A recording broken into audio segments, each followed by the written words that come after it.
On my wedding day, I was about to say my vows when my maid of honor stood up and announced my name is Emma. I am 29 years old, and I'd been waiting for this. This is my story. This is how I got here, and this is what I did about it. I was standing at the altar, veil trembling, about to say I do. 300 guests were holding their breath. And then she stood up, my maid of honor, my best friend. Her voice cracked through the silence. I have to say something. I'm pregnant.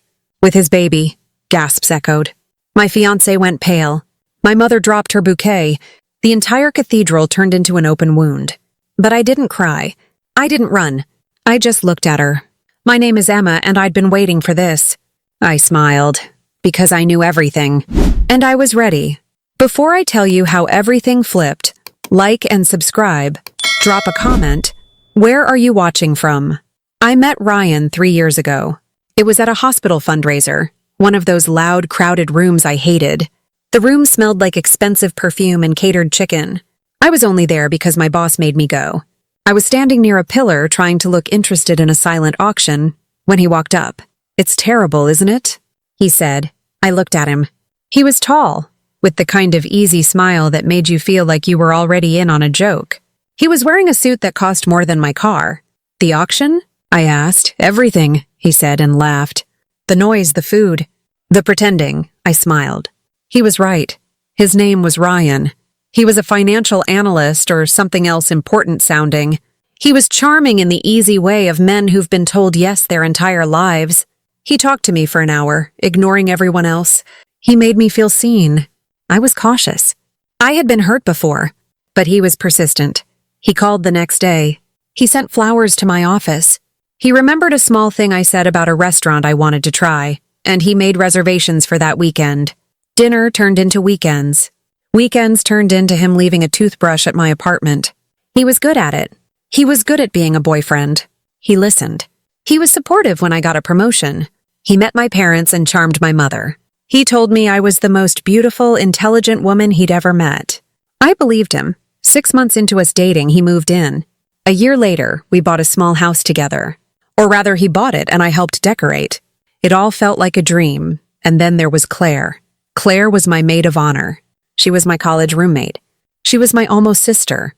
I met Claire when I was 18, scared and alone on my first day of college. We were assigned to the same cramped dorm room. She was loud. She was fearless. She had bright red hair and a laugh that could fill a stadium. I was quiet. I was a worrier. She took one look at me and said, "You look like you need a drink." I didn't drink, but I went with her anyway. We'd been through everything together. We survived bad exams and worse professors. We shared cheap apartments with leaky faucets. We ate instant noodles and dreamed of our future lives. She held me when my first serious boyfriend broke my heart. I held her when her father passed away. We had a bond. We called it us against the world. She used to say, "If I ever lose you as a friend, Emma, I'd lose half my life." I felt the same way. When I first told her about Ryan, she was excited.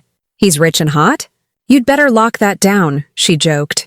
When she finally met him, it was perfect. We had brunch at our favorite spot. They hit it off immediately. "He's great, Em," she told me later, linking her arm through mine. "He really is. I'm so happy for you. You deserve this." The three of us became a team. We went to dinners together. We hosted game nights. Ryan would call her sis. It was everything I had ever wanted. A partner who loved me. A best friend who supported me. The night Ryan proposed, Claire was there. He had set up candles in our backyard. It was a warm summer night. Claire was hiding in the bushes, ready to take pictures. He got down on one knee. He gave a beautiful speech. My eyes filled with tears. I said yes. Claire jumped out, screaming with joy, and hugged us both. "We're getting married," she yelled as if she was part of it. And she was. Of course she was. The first thing I did after he put the ring on my finger was turn to her. "Will you be my maid of honor?" she cried. "Obviously," she said, wiping her eyes. "Who else would it be?" We started planning the wedding right away. It was fun. It was supposed to be the happiest time of my life. I was marrying the man of my dreams. I had my best friend by my side. I was stupid. I was so stupid I didn't see it. I didn't want to see it. Looking back, the signs were all there. They were small. They were tiny little cuts. But they were there. I was just too busy being happy to notice the bleeding. At first, it was little things. Things so small you would call yourself crazy for even thinking them. I found a lipstick in Ryan's car. It was in the glove compartment. I was looking for napkins. I pulled it out. It was a bright cherry red, a color I never ever wore. I am a person of pale pinks and neutral shades. I held it up when he got back in the car. "Whose is this?" I asked. I wasn't accusing. I was just curious. He glanced at it and shrugged. "No idea. Must be my sister's. She borrowed the car last week." It made sense. His sister Sarah did wear red lipstick. I tossed it back into the glove compartment, but a small, cold part of my brain whispered, "Sarah hasn't been in town for a month." I ignored that voice. I told myself I was being paranoid. Then, there was the perfume. I came home early from work one afternoon. Ryan was supposedly on a business call in his home office. The house was quiet, but when I walked past the guest bathroom, I smelled it. It was Claire's perfume. It was a very specific, expensive brand. Something with gardenias. She always wore it. She said it was her signature scent. The smell was strong. Not faint, not like someone who had visited last week. It was fresh, like someone had just sprayed it. I pushed the door open. The room was empty. The small window was fogged up, like someone had recently showered. I stood there, frozen. Ryan's office was on the main floor. The guest bathroom was upstairs. Why would he be up here? I went to his office. The door was closed. I could hear him on the phone, his voice deep and serious. "Yes, the projections look solid. We'll execute the buy at closing." I backed away. I felt sick. Later that night, I asked him, "Did you take a shower this afternoon? In the guest bathroom?" He looked at me like I was strange. "What?" "No. I was on that call with the investors all afternoon." "Why? It's just—" "The bathroom was all steamed up," I said, trying to sound casual. He laughed. He actually laughed. "Babe, the plumbing in this house is ancient. It's probably just the pipes. You worry too much." He kissed my forehead. "You're so cute when you're a detective." I felt small. I felt foolish. He was right. I was worrying too much. A few days later, Claire came over to help me with wedding invitations. We were sitting at the kitchen table, surrounded by envelopes and stamps. She used the guest bathroom. When she came out, the smell of gardenias filled the kitchen. "I love that perfume," I said, testing her. "Oh, this old thing," she said, fanning her neck. "It's my one luxury." "Makes me feel powerful," I wanted to ask her. "Were you here on Tuesday?" But how could I? "Hey, my best friend, I think you're sleeping with my fiancé in my guest bathroom." She would have been horrified. She would have been insulted. She would have called me crazy. And maybe I was. The jokes started soon after. They weren't really jokes. They were truths dressed up as humor. We were all at a bar for a friend's birthday. Ryan had his arm around my chair. Claire was sitting across from us, a little drunk. She raised her glass. "A toast! To Emma, the luckiest girl in the world. She's marrying the perfect man." She stared at Ryan. Her eyes were a little too bright. "He's pretty great," I said, smiling, leaning my head on Ryan's shoulder. Claire laughed. A sharp, sudden sound. "You're so lucky, Emma. Ryan's the kind of man I'd steal if you weren't my best friend."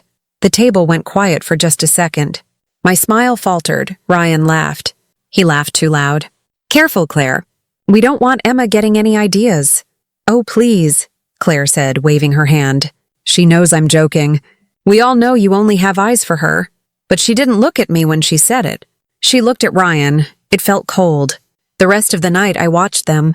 I watched how his eyes would follow her when she went to the bar. I watched how she would touch his arm when she was making a point. It was all innocent. It was all normal. It was all a lie. I started to feel invisible. When the three of us were together, I felt like a ghost watching two people who were pretending I was there. They would talk about inside jokes I didn't get. They'd finish each other's sentences. "We're just so close, Em," Claire would say, hugging me. "It's like he's the brother I never had." Brothers don't look at their sisters that way, I thought. But I never said it. I swallowed the doubt. I swallowed the fear. I told myself it was just wedding stress. I was overworked. I was tired. I was taking my two favorite people and turning them into villains. I was the one with the problem. Not them, that's what I believed. That's what they wanted me to believe. I was the perfect victim. The one who would make excuses for her own betrayal. The one who would rather be called crazy than face the truth. The betrayal has a scent. It's familiar. It's sickly sweet. It's the smell of gardenias in a room where they shouldn't be, and once you smell it everywhere. The discovery didn't happen all at once. It was a slow-motion car crash, but the final impact came on a Tuesday night. It was late, maybe 2 in the morning. I couldn't sleep. This had become normal for me. I would lie in bed, my mind racing. Ryan was fast asleep beside me. He always slept well. He had no reason not to, I guess. His conscience was clean, or maybe he just didn't have one. The house was dark and silent. I was staring at the ceiling, counting all the tiny cracks I had been ignoring. Then his phone lit up the nightstand, a buzz in the quiet room. I never looked at his phone. I trusted him. That was the rule. We trusted each other, but my eyes went straight to the screen. It was a text message. The name on the screen was Claire, and the message preview said, "She's so naive." I almost feel bad. My blood didn't just run cold. It froze. It turned to ice in my veins. My stomach didn't drop. It hardened. I sat there for a full minute, just staring at the glowing screen. "Almost," I whispered to the dark. I looked at Ryan. He was breathing deeply, a peaceful look on his face. The man I loved. The man who thought I was naive. My hand moved. It was like it wasn't my own. I reached over slowly, carefully, and picked up the phone, his passcode. I knew his passcode. It was our anniversary. The irony of it almost made me laugh. 0814, my thumb was shaking so badly I had to try twice. The phone opened. The message thread with Claire was right at the top. "She's so naive. I almost feel bad." Ryan's reply, sent an hour before, was, "Don't. She'll never figure it out. She's too busy picking out flowers." I stopped breathing. I scrolled. I kept scrolling.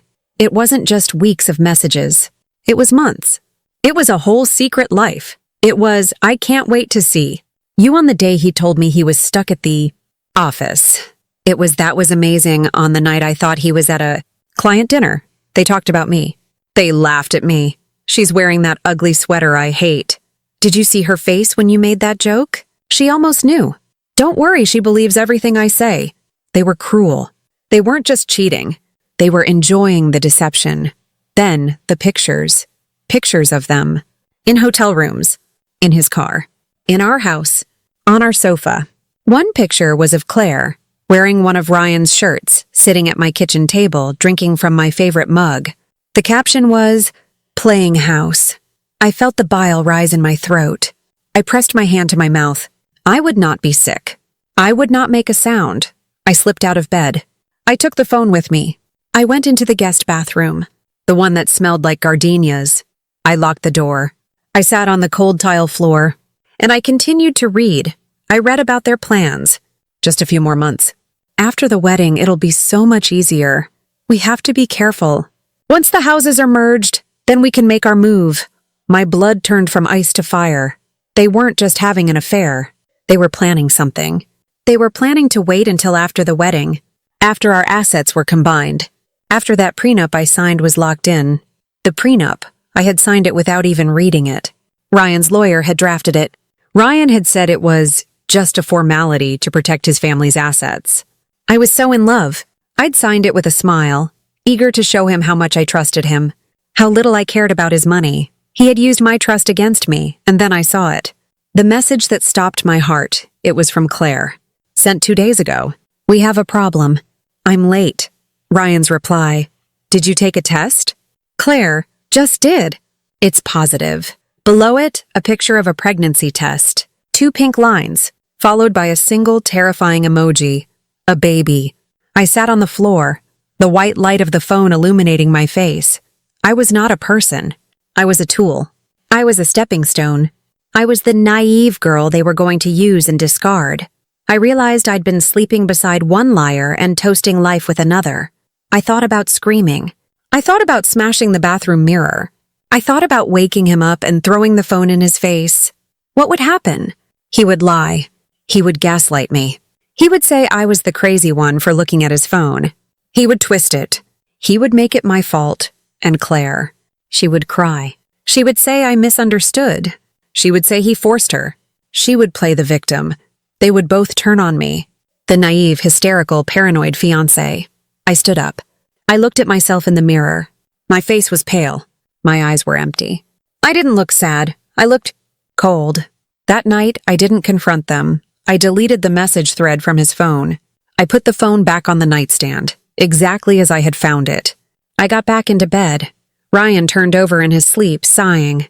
I just sat there in the dark. And I smiled, because the sadness was gone. The shock was gone. All that was left was a cold, hard, perfect clarity. They had taken everything from me. My trust, my love, my friendship, my future. But they had left me one thing. The one thing I had left was control, and I was going to use it. The next morning, I woke up before Ryan. I made coffee. I kissed him goodbye as he left for work. "Love you, babe," he said, kissing my cheek. "Love you too," I said. The words tasted like ash. He thought I was naive. He thought I was stupid. Good. I needed him to think that. The wedding was in 6 months. It was the perfect stage. As soon as he was gone, I started planning. Quietly. My first call was not to my mother. It was not to a friend. It was to a lawyer. The best, most ruthless divorce attorney in the city. I sat in her glass office, high above the street. She had sharp eyes and a suit that looked like armor. "We aren't married yet," I said, my voice calm. "We're engaged. We have a prenup. And I need to change it." The lawyer, Ms. Davies, raised an eyebrow. "Changing a prenup 6 months before the wedding is a significant red flag, Ms. Miller." "I'm aware," I said. I opened my purse. I hadn't just read the texts. I had taken pictures of them with my own phone. I placed my phone on her desk and showed her the picture of the positive pregnancy test. I showed her the text. "After the wedding, it'll be so much easier." The lawyer's expression didn't change, but her eyes hardened. "I see," she said. "I don't want to call off the wedding," I said. "I want to amend the prenup, and I want to add a clause, a very specific clause." "Go on." "An adultery clause," I said. "I want it to be ironclad, so detailed that even his arrogance can't outsmart it. I want it to state that any proven act of infidelity, discovered before or after the marriage, voids all his claims to my assets, and voids my claims to his, and I want it to assign all penalties for breaking vendor contracts to him. In full." Ms. Davies leaned back. A slow smile spread across her face. "Most prenups protect the wealthier party. In this case, that's him." "I know," I said. "So we'll frame it as my idea, a gesture of goodwill. I'll tell him I want to prove I'm not after his money. We'll add a clause that says I waive all rights to alimony. He'll be so arrogant, so focused on what I'm giving up, he won't even read the fine print on the infidelity part. He'll just sign it." "This is unorthodox," she said. "I'm an unorthodox woman," I replied. We spent the next 3 hours drafting it. It was a work of art. My next call was to a private investigator. He was a former cop with a cheap office and tired eyes. "I don't need to know if my fiancé is cheating," I told him, sliding a cash retainer across his desk. "I know he is. I need proof, photos, videos, hotel receipts. Every lie needs a timestamp. I need it documented, and I need the same for my maid of honor." He looked at me, then at the cash. "The maid of honor? That's rough, kid. Just get me the proof," I said. He did. The emails started coming in. A new folder on my laptop, password protected. Subject Tuesday. A photo of Ryan and Claire kissing outside a hotel downtown. Subject Thursday. A receipt from a jewelry store. He'd bought her a bracelet. Subject Weekend. Photos of them at a park, her hand on her stomach. I looked at every photo. I read every report. I didn't cry. I just saved them. I saved them to a folder on a USB drive. A folder I named The Wedding Slideshow. The hardest part was living the lie. I had to become an actress. I went to my bridal shower. Claire had planned it. It was perfect. She made a speech about our friendship, about how I was her sister. She cried real tears. I hugged her. "Thank you, Claire. This means the world to me." She was wearing the bracelet. I went dress shopping. "Oh, Emma, that one is nice," Claire said, looking at a simple, elegant dress. "What do you think?" I'd ask her. "It's just maybe something more dramatic," she would say. She was trying to make me look bad. She even picked her own dress. The maid of honor dress. It was white. "It's not white," she insisted when she showed it to me. "It's ivory." "It's beautiful, Claire," I said, smiling. "It's perfect." You should absolutely get it. She looked surprised but pleased. She thought she was winning. I let them plan everything. You're so busy with work, Ryan, I'd say. Why don't you and Claire handle the catering tasting? You know I'm a picky eater. They exchanged a look, a tiny fast spark of excitement. Sure, babe, Ryan said. Whatever you want. They went. The PI got photos of them holding hands at the table. The flowers. The seating chart. It's all so overwhelming, I would sigh to Claire. Don't you worry about a thing, she'd say, patting my hand. I'll take care of it. I'll handle all the vendors. Would you? I'd say, my eyes wide. You're a lifesaver. Here, let me add you to the vendor accounts. It's just easier if your name is on it, in case they need to call someone. She agreed, eagerly. She was so busy planning her future, she never stopped to think about mine. A week before the wedding, I sat down with Ryan. Honey, I said, nerves I didn't have to fake. I've been thinking about the prenup. He tensed. What about it? I want you to know I'm not with you for your money. I want to add a clause, waiving my right to any alimony, ever, no matter what. His face flooded with relief. Then love. He thought I was an angel. Emma, he said, pulling me into a hug. You don't have to do that. I want to, I said. My lawyer, Ms. Davies, she drafted it. He signed it the next day. He barely skimmed it. He just saw the alimony clause and smiled. He never even saw the dagger I'd hidden inside. In the event of marital infidelity, all penalties for breach of contract, including all outstanding vendor payments for the wedding, shall be the sole responsibility of the offending party. Everything was in place. The venue, the guests, the proof, the prenup. All I had to do was put on the dress. The morning of the wedding, I woke before dawn. The sky outside my hotel window was a deep, dark blue, not yet black, not yet morning. The city was silent. It was the last moment of quiet I would have. I didn't feel nervous.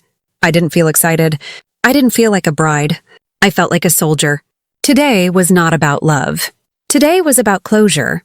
I stood in the shower for a long time. I let the hot water run down my back. I was washing off the last 3 years. I was washing off Ryan. I was washing off Claire. I was washing off the naive girl I used to be. When I stepped out of the shower, I was someone new. I was someone cold. I was someone ready. I looked at my reflection in the fogged-up mirror and whispered, Today isn't about love. It's about closure. My mother knocked on the door at 7 a.m. sharp. She was already crying. My baby, she said, her voice thick. You're getting married? She hugged me. I hugged her back. I felt like a wooden doll. I'm so happy for you, Emma. Ryan is such a wonderful man. He is, I said. The lie felt small. It was just one more. What was one more lie on top of the mountain of them? I felt a sharp pain for a second. I was lying to my mother. She was an innocent person in this. She would be humiliated today, too. And I was the one doing it, but the feeling passed. This was not her pain. This was mine. I was the one who had to live with the betrayal. I was the one who had to fix it. This was surgery. It was going to be messy. It was going to hurt. But it was necessary to save the patient. And I was the patient. The hairstylists and makeup artists arrived. They were bright and cheerful. You're such a calm bride, one of them said, curling my hair. I smiled. Just ready, I said. They worked on me for hours. They painted my face. They curled my hair. They turned me into a perfect smiling stranger. I looked at myself in the mirror. I was beautiful. The mask was perfect. No one could see the ice underneath. A delivery man knocked on the door. He was holding a large white box. A delivery for the bride. My mother clapped her hands. It must be from Ryan. I opened it. Inside, on a bed of black velvet, was a diamond necklace. It was huge. It was cold and gaudy. It was not my style at all. It was the kind of necklace you buy to prove you can afford it. There was a card. His handwriting was a sloppy, arrogant slant. Emma, I can't wait to spend my life with you.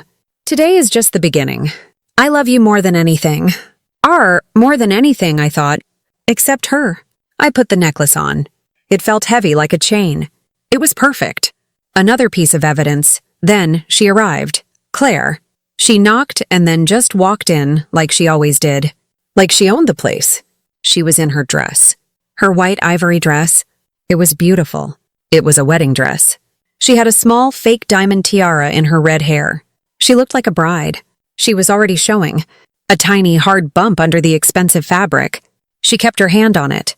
A possessive, proud gesture. She saw me and her face lit up. It was a performance. She was a good actress. I was a better one. "Emma," she squealed. "You look stunning. Absolutely stunning." She hugged me. I could smell her perfume. The gardenias. It made me want to be sick. "You look beautiful too, Claire," I said. My voice was smooth, like glass. She helped me zip up my dress. It was a long, complicated line of 100 tiny buttons. Her hands were shaking. She was the one who was nervous. Of course she was. She was about to commit to a lie. She was about to stand in a church and watch the man she was sleeping with marry someone else. She fumbled with a button. "You nervous?" she asked. Her voice was breathy. I looked at her in the mirror. My eyes met hers. They were cold. I didn't blink. "Not at all," I said. Her smile faltered for just a second. "Are you okay, Em?" she asked. Her fake concern was back. "You seem quiet. Just taking it all in," I said. "It's a big day." "It's the best day," she said, her confidence returning. "The best day of your life." "One of them," I agreed. My father arrived. He was wearing his best suit. When he saw me, his eyes filled with tears. "My little girl," he said. He looked so proud. This was the part that hurt the most. He was a good man. He had worked his whole life to give me everything, and he was about to be humiliated in front of 300 of his friends, his colleagues, his family. I was his only daughter. This was his one day to walk me down the aisle, and I was turning it into a spectacle. I felt a sudden, sharp urge to call it all off, to just run, to take him and my mother and disappear, to just let Ryan and Claire have each other, let them have the house, let them have the money, let them win, but no. If I ran, I would be the victim forever. I would be the naive, hysterical girl who ran from her own wedding. They would control the story. They would tell everyone I was unstable.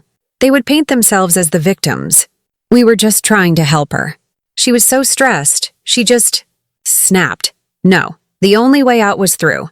I took my father's arm. "Ready, Dad?" "I've been ready for this my whole life, Princess," he said, patting my hand.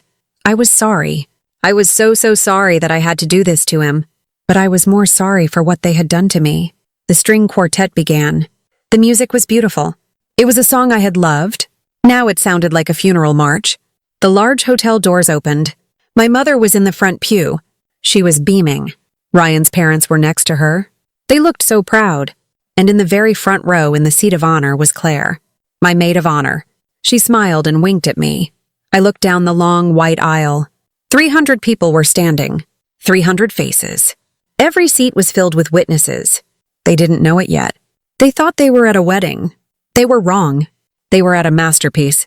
My masterpiece. I started to walk. One step, another step. I was not walking towards a husband. I was walking towards the exit. And I was going to bring the whole rotten building down with me.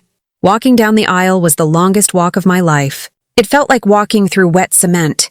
Every step was a decision. I could still turn back. I could still pretend.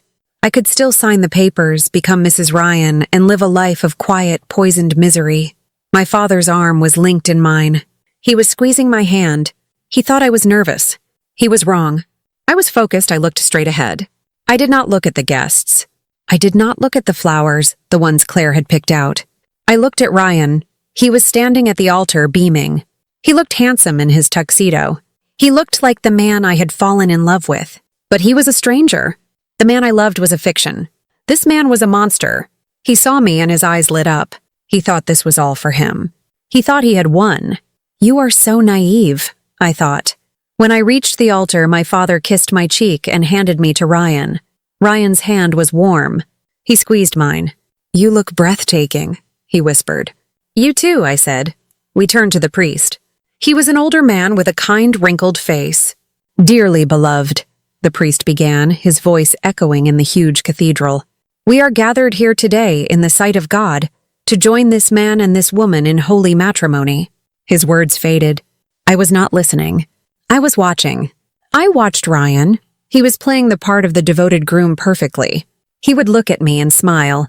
He would look at the priest with a serious, noble expression. I watched Claire. She was in the front row just to my left. She was dabbing her eyes with a lace handkerchief, crying tears of joy, everyone thought. I knew better. She was crying because she was pregnant, emotional, and watching her lover marry another woman. Her hand was on her stomach, always, protecting her prize. We got to the vows. Ryan went first. He had written his own. Of course he had. He pulled a piece of paper from his pocket. "Emma," he said, his voice thick with fake emotion. "From the moment I saw you, I knew you were the one. You are my light. You are my rock. You are my home." I stared at him. I kept my face soft. I let a small, shy smile play on my lips. "I promise to be faithful to you," he said. I almost laughed. I almost choked. "I promise to honor you and to cherish you, in sickness and in health, for as long as we both shall live. You are my everything, Emma, and I am yours." The guests sighed. My mother was openly weeping. He finished. He looked so proud of himself. "That was beautiful," I whispered. Then it was my turn. I had not written any vows. "I will be using the traditional vows," I told the priest. The priest nodded. "Please repeat after me. I, Emma. The priest smiled. "Do you, Emma, take Ryan to be your lawfully wedded husband? To have and to hold from this day forward? For better, for worse, for richer, for poorer, in sickness and in health, to love and to cherish. Until death do you part?" This was it. The moment. The entire cathedral was holding its breath. I looked at Ryan, at his handsome, lying face. I opened my mouth. "I can't let this happen." The voice was not mine. It was Claire's. She stood up. The sound of her chair scraping against the marble floor was loud, like a scream. 300 heads turned. She was pale. Her face was a mask of fear and pride and desperation. Ryan froze. His hand, which was holding mine, went cold. My mother gasped. "Claire? What is she doing?" Claire walked. She stumbled. She walked right past me. She stood between me and Ryan. She faced the guests. "I can't let this happen," she said again, her voice trembling. "I cannot stand here and watch this lie," Ryan was whispering. "Claire, sit down. Sit down, what are you doing?" His voice was a panicked hiss. She ignored him. "I have to say something," she said, her voice getting stronger. She was feeding off the drama. This was her moment. She put her hand on her stomach. The hand. Always the hand? "I'm pregnant." The room exploded. Not in noise, but in a single massive gasp. It was like all the air was sucked out of the cathedral. My mother made a small, choked sound. Ryan's father stood up. "What is the meaning of this?" Claire looked at Ryan. Her eyes were full of tears. "I'm pregnant," she said, her voice cracking, "with his baby." It was done. The bomb had gone off. Ryan went white. Not just pale. He went a sick, greenish white. His mouth opened and closed. He looked like a fish drowning on land. "She's lying," he stammered, looking at me. "Emma, she's lying. She's crazy. I don't know what she's talking about." He was still lying. Even now, he was still trying to find a way out. He was still insulting her, the woman he had just impregnated to save himself. He really was a monster, Claire broke down. "Tell them, Ryan. Tell them it's true. Tell them you love me." "Shut up, Claire. Just shut up," he hissed. The guests were all standing now. They were murmuring. They were pointing. This was chaos. This was the wound. And I was standing in the middle of it. I hadn't cried. I hadn't screamed. I had just watched. I turned to the priest. He looked like he was having a heart attack. He was clutching his small book. "May I?" I asked. My voice was calm. It was quiet, but it cut through the noise. The priest, bless his heart, just nodded, dazed. He stepped aside. I saw the microphone on the lectern. The one for the readings. I walked over. I switched it on. The small pop of the speaker made everyone flinch. I took the microphone. I turned to face them all. Ryan, Claire, my family, his family, 300 witnesses, my stage, my show. The cathedral was so quiet you could hear a pin drop. Everyone was staring at me. They were expecting tears. They were expecting me to run. They were expecting me to faint. Ryan was frozen.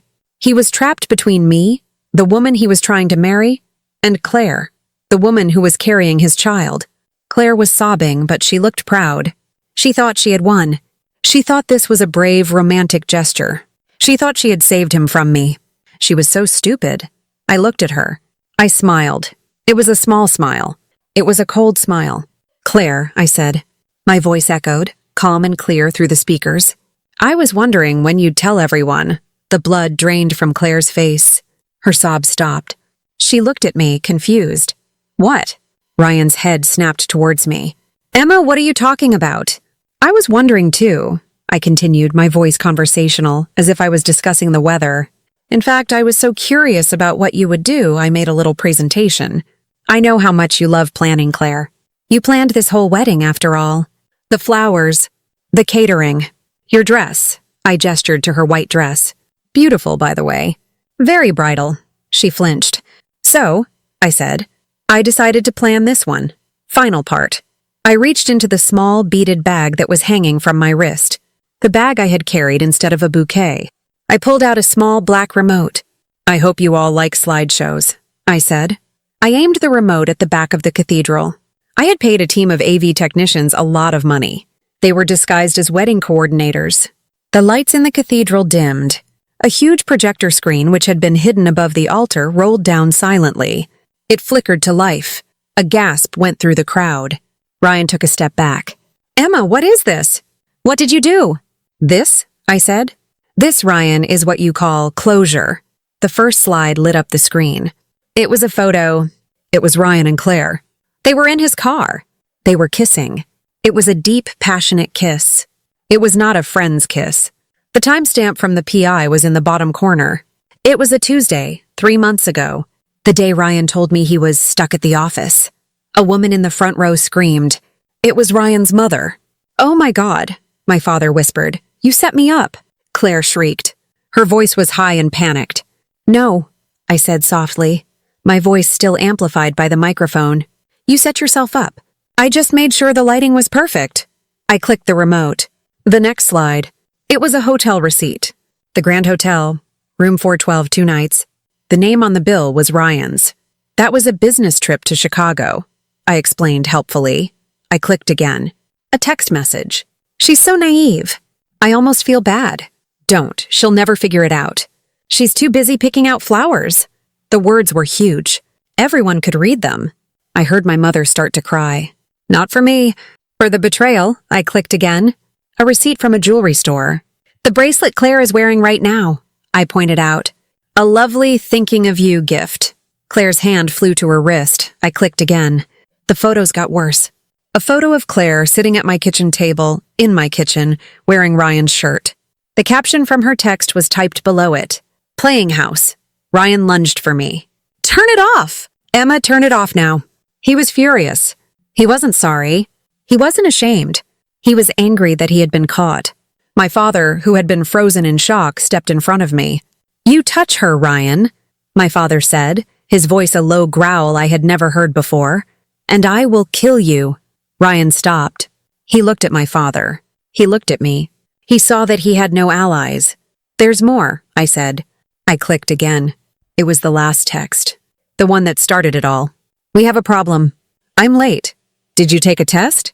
And then the final slide. The one I had been waiting for. A high-resolution close-up photo of the positive pregnancy test. 2 bright pink lines. The baby emoji she had sent him was next to it. I let it hang there. I let them all see it. The silence was absolute. It was the silence of a grave. All the whispers had stopped. All the gasps were over. There was just the proof. You wanted to tell everyone, Claire, I said, my voice quiet in the heavy, still air. So I'm letting you. This is your moment. Your confession. Your truth. Claire wasn't proud anymore. She was red. She was ugly, crying. You, bitch, she screamed. You ruined everything. No, I said. I clicked the remote. The screen went black. The lights came up. The AV technicians had already packed and left. You did, I said. The 2 of you. You ruined everything. I'm just showing you the receipts. The lights were on. The church was bright. It felt like a stage after the play is over. Everyone was staring. No one knew what to do. Ryan and Claire were frozen. They were standing in the middle of the aisle, exposed. Ryan looked sick. He wasn't just humiliated. He was calculating. I could see his mind working. He was thinking about his job, his parents, his reputation. Claire was a wreck.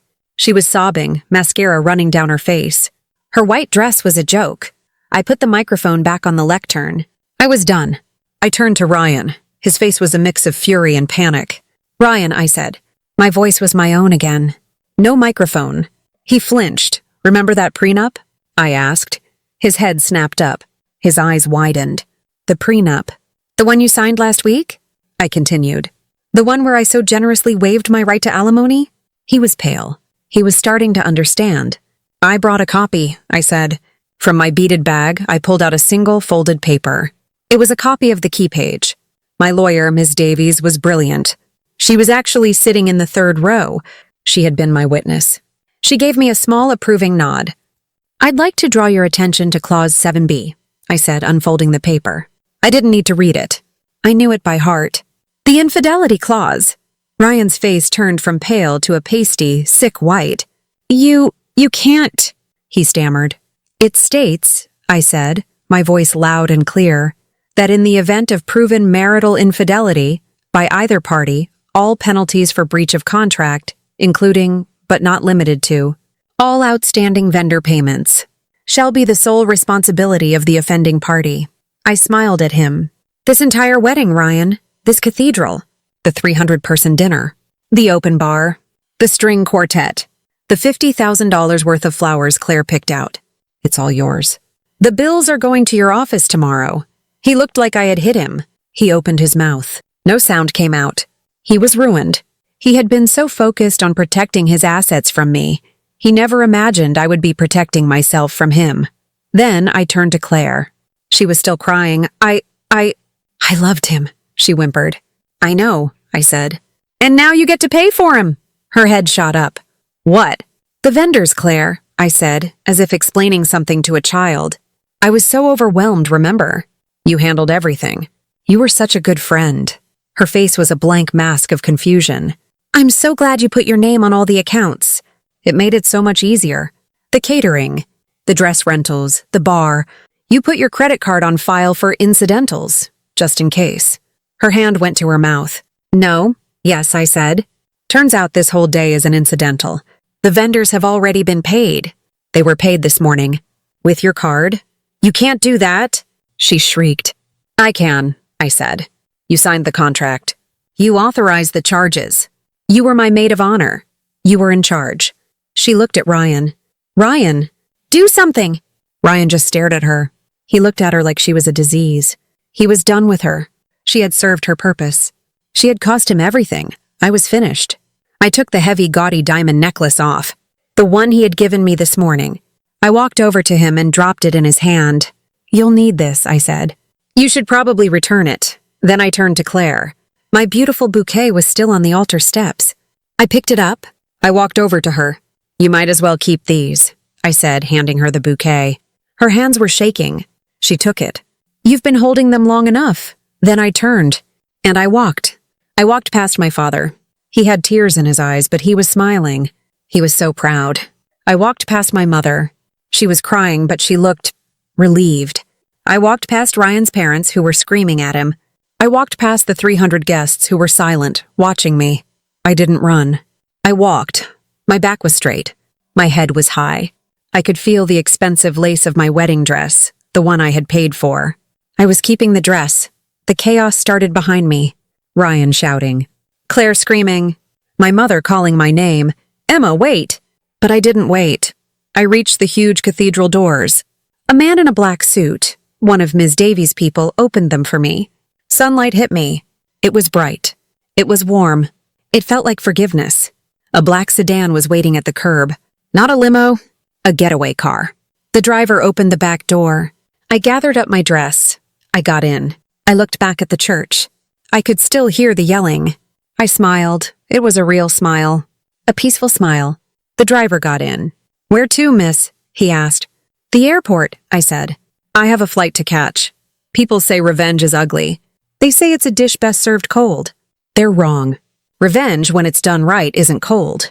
It's warm. It's peaceful. It's not ugly. It's clarity. It's clarity dressed as closure. I heard what happened next.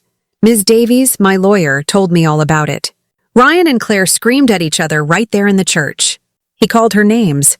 She threw the bouquet at his head. The vendors, with perfect timing, arrived to collect their equipment and demanded payment. Ryan's credit cards were declined. He was over his limit.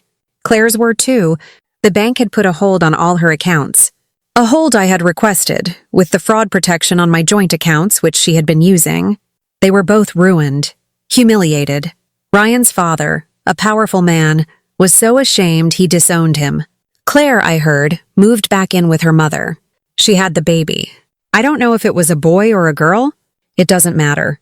It's not my story. I didn't ruin a wedding that day. I saved a woman's life. Mine. I am in a new city now. My apartment is small. It's by the ocean. I sold the house. I sold the ring. I sold the furniture. I donated the money. All of it. I didn't want it. It was stained.